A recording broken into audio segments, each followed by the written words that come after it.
नमस्ते दोस्तों, ये मेरा पहला वीडियो है। मैं यूपी कांस्टेबल की परीक्षा 2 बार निकाला हूं, लेकिन आप लोगों से सपोर्ट की उम्मीद करूंगा। ये यूपी कांस्टेबल 2024 17 फरवरी के दूसरे शिफ्ट का मैथ के सवालों का सॉल्यूशन है। तो चलिए शुरू करते हैं।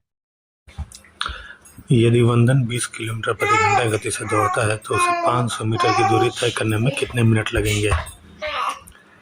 क्योंकि वंदन 1 घंटे में 20 किलोमीटर दूरी तय कर रहा है, यानी 60 मिनट में किलोमीटर को मीटर में बदल देंगे, यानी 20,000 मीटर तय करेगा। और 500 मीटर लाना है तो इसको 1/40 से गुणा कर देंगे। इधर भी 1/40 से गुणा कर देंगे। तो जब ये 40 से भाग करेंगे तो ये 1.5 मिनट आ जाएगा और ये आ जाएगा 500 मीटर, यानी 500 मीटर हुआ 1.5 मिनट में तय करेंगे। तो यही इसका उत्तर हो जाएगा। ये क्वेश्चन बहुत ही बढ़िया क्वेश्चन है, इसको देखते हैं। त्रिभुजाकार खेत का आधार उसकी ऊंचाई का 3 गुना है। यदि खेत की जुताई की लागत 24.68 प्रति 100 मीटर स्क्वायर के अनुसार 333.18 है तो इसका आधार ज्ञात कीजिए। तो हमें पता है कि त्रिभुज के एरिया का फॉर्मूला होता है 1/2, ये हो जाएगा 3h इंटू h, यानी 1/2 3h स्क्वायर। देखिए यहाँ पे कुल लागत बराबर हो जाएगा क्षेत्रफल, यानी त्रिभुज का एरिया गुणे आपका पर ही गुणे प्रति 100 मीटर स्क्वायर। अब यहाँ पे हमें दिया है प्रति 100 मीटर स्क्वायर, तो पहले इसको हम लोग बदलेंगे प्रति मीटर स्क्वायर में, और हमें निकालना है एरिया कितना है। तो हम क्या करेंगे कि कुल लागत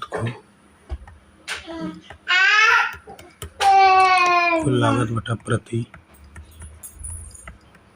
100 मीटर स्क्वायर से भाग दे देंगे और 100 से गुणा कर देंगे, और तो ये आ जाएगा आपका एरिया।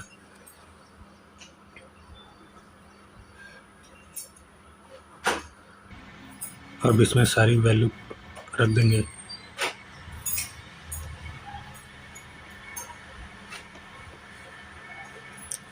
अगर कुल लागत है आपका 333.18 बटा में प्रति लागत है आपकी 24.68 गुणा 100।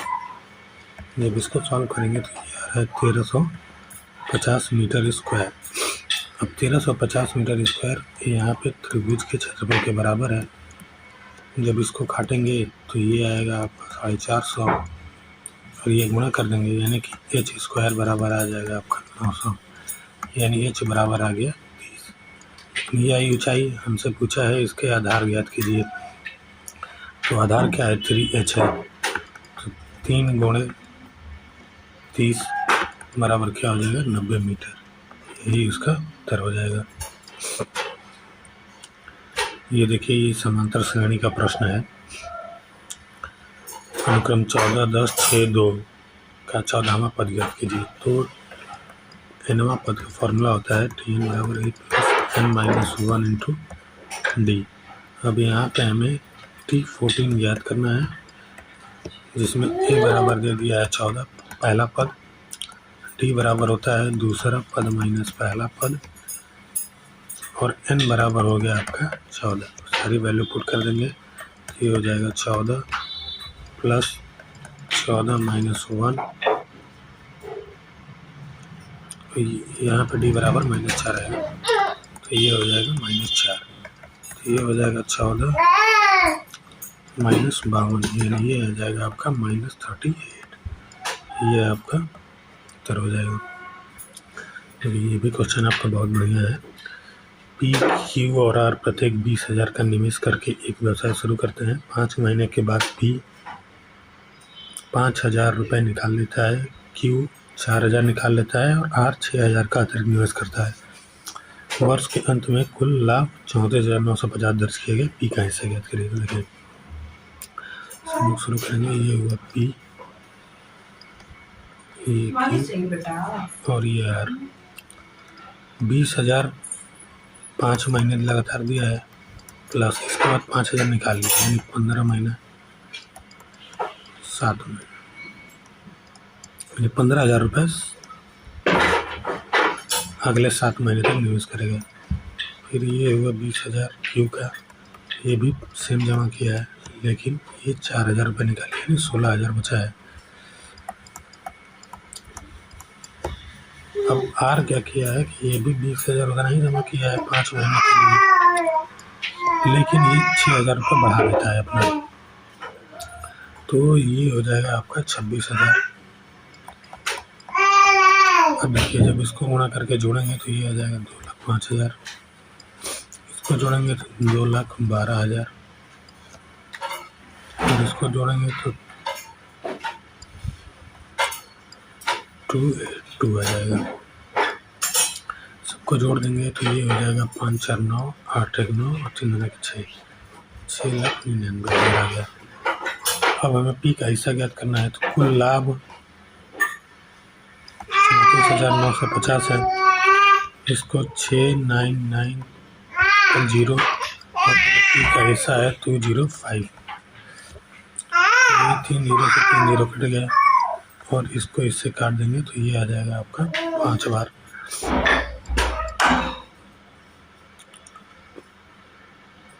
और ये एक 0 यहाँ बचा है, यानी ये हो गया 50। अब इससे गुणा कर देंगे तो ये आ जाएगा 10,250, ये इसका उत्तर हो जाएगा। ये प्रॉफिट लॉस का क्वेश्चन है। 33 मीटर कपड़ा बेचने पर एक व्यक्ति को 11 मीटर कपड़े के विक्रय मूल्य के बराबर लाभ होता है, लाभ प्रतिशत ज्ञात कीजिए। जैसे कि ये क्वेश्चन जबानी करने लायक है, लेकिन फिर भी देखिए 33 मीटर कपड़ा बेचने पर उसे 11 मीटर कपड़े का एसपी के बराबर प्रॉफिट होता है।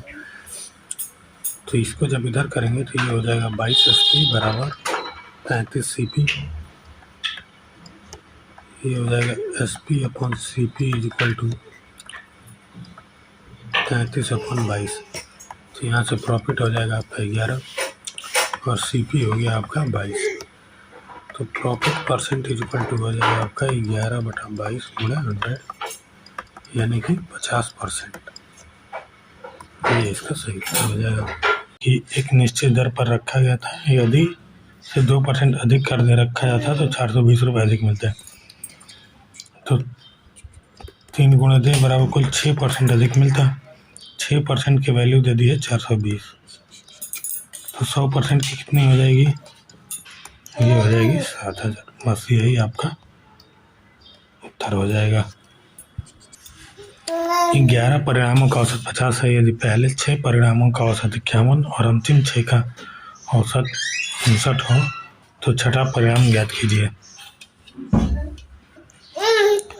तो 6 गुणे 51 प्लस 6 गुणे 59 माइनस 11 गुणे 50, इसको कर देंगे तो ये हो जाएगा 306। जब इसको गुणा करेंगे तो ये हो जाएगा 6 9 54 और 6 5 30 4 30 5 35 माइनस 550, इसको जोड़ देंगे तो ये हो जाएगा 660 माइनस 550, यानी कि आ जाएगा इसका 110। यही इसका सही उत्तर हो जाएगा। इस क्वेश्चन को तो आप लोग खुद ही कर लेंगे, इसको भी आप खुद ही कर सकते हैं, बहुत ही आसान क्वेश्चन है। -8 इसका आंसर आएगा।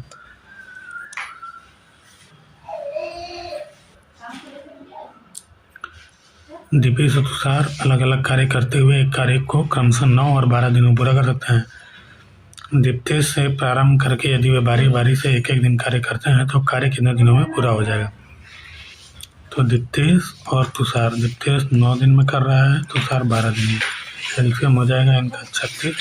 ये 4 यूनिट पर डे करेगा, ये 3 यूनिट, यानी 2 दिन में ये दोनों मिलकर 7 यूनिट करेंगे। कुल हमें 36 कराना है, तो 7 5 35, 2 गुणे 5, यानी कि 10 दिन में 35 यूनिट होगा। अब 11वें दिन कौन करेगा? दीपेश, और दीपेश 1 दिन में 4 यूनिट कर रहा है और करना केवल है 1 यूनिट, तो ये 1 यूनिट करेगा 10 सही 10 प्लस 1/4 दिन में, तो जब इसको हल कर देंगे तो ये हो जाएगा 41/4, यही इसका उत्तर हो जाएगा। ये एलसीएम में से आपका क्वेश्चन है, उन युग्मों की संख्याओं के बारे में जिनका महत्तम समापवर्तक 15 और लघुत्तम समापवर्तक 138 है। हम निश्चित रूप से कह सकते हैं कि देखिए कॉन्सेप्ट होता है कि जो एलसीएम है वो एचसीएफ से जरूर कटेगा। तो यहाँ पे एलसीएम आपका दिया है 138 और एचसीएफ है आपका 15। तो एचसीएफ से एलसीएम कट नहीं रहा है पूरा, इस वजह से इस क्वेश्चन का आंसर हो जाएगा ऐसा कोई युग्म उपस्थित नहीं है। ये रेशियो का क्वेश्चन, यदि 851 को 1/2, 2/3 और 3/4 के अनुपात में 3 भागों में विभाजित किया जाए तो पहले भाग का मान क्या होगा। तो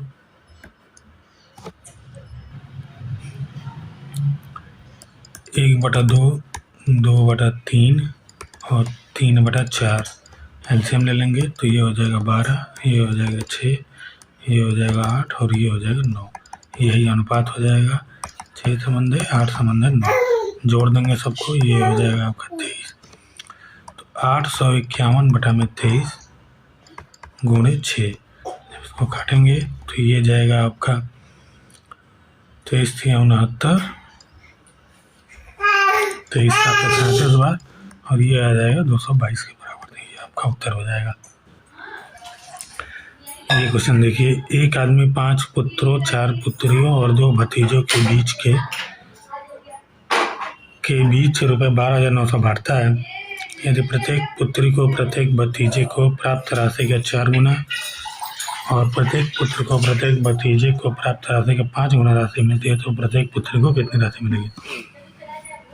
तो देखिए ये हो गया सन, ये हो गया डॉटर और ये हो गया नीस। क्या कह रहा है, प्रत्येक भतीजे को प्राप्त राशि का 4 गुना मिलती है पुत्री को। तो अगर प्रत्येक को मान लेते हैं ए मिला है तो इसको कितना मिलेगा 4A और फिर प्रत्येक पुत्र को 5A की संख्या कितनी है, ये है 5, ये है 4 और ये है 2। टोटल कितना हो जाएगा, ये हो जाएगा 25 है, ये हो जाएगा 16 है और ये हो जाएगा 2 है। हम जोड़ देंगे तो ये हो जाएगा आपका 43 है। तो अब यहाँ से ए निकालेंगे कि ए बराबर हो जाएगा आपका 12,900 बटा में 43, ये आ जाएगा आपका 300। क्या पूछा है, तो प्रत्येक पुत्री को कितनी राशि मिलती है। प्रत्येक पुत्री के लिए हो जाएगा 4 × 300 बराबर 1200, यही इसका उत्तर हो जाएगा। ये परम्यूटेशन और कॉम्बिनेशन का क्वेश्चन है। क्या कह रहा है, एक मित्र समूह में 8 सदस्य हैं जो एक दूसरे को कार्ड भेजकर दिवाली के दिन के लिए शुभकामनाएं देते हैं। इस समूह द्वारा प्रयोजन के लिए कितने मीटिंग कार्डों का उपयोग किया जाएगा। तो ये लगाते हैं NPR से, जहाँ n factorial = n - r factorial. तो ये हो जाएगा 8 फैक्टोरियल अपन 8 - 2 फैक्टोरियल। ये हो जाएगा 8 फैक्टोरियल अपन 6 फैक्टोरियल। काट देंगे तो 8 × 7 = आ जाएगा आपका 56 आंसर, यानी 56 कार्डों की आवश्यकता होगी उसे। ये परसेंटेज का क्वेश्चन, एक गांव में हैजा के कारण 10% लोगों की मृत्यु हो गई और इसके कारण शेष लोगों में से 25% लोगों ने गांव छोड़ दिया। फिर जनसंख्या घटकर 2025 रह गई। गांव में मूलतः रहने वाले लोगों की कुल संख्या ज्ञात कीजिए। तो जब 25% घटी है तब जनसंख्या 2025 हुई है, यानी कि 2025 आपका 75% के बराबर है। 100% निकाल लेंगे, ये हो जाएगा 4, ये हो जाएगा 3, काट देंगे, ये हो जाएगा 6, 7, 5। जब इसका मल्टीप्लाई करेंगे तो ये हो जाएगा 2700। अब ये 2700 कब हुआ है, जब 10% लोगों की मृत्यु हो गई, यानी कि ये 90% के बराबर है। तो अब 100% इसका निकाल लेंगे, तो ये 0 कट गया, ये आ गया आपका 30, यानी कि ये आ गया आपका 3000, यानी गांव की जनसंख्या कितनी थी 3000। इस तरह से सारे क्वेश्चन खत्म हो गए। वीडियो अच्छा लगा हो तो लाइक और सब्सक्राइब करें।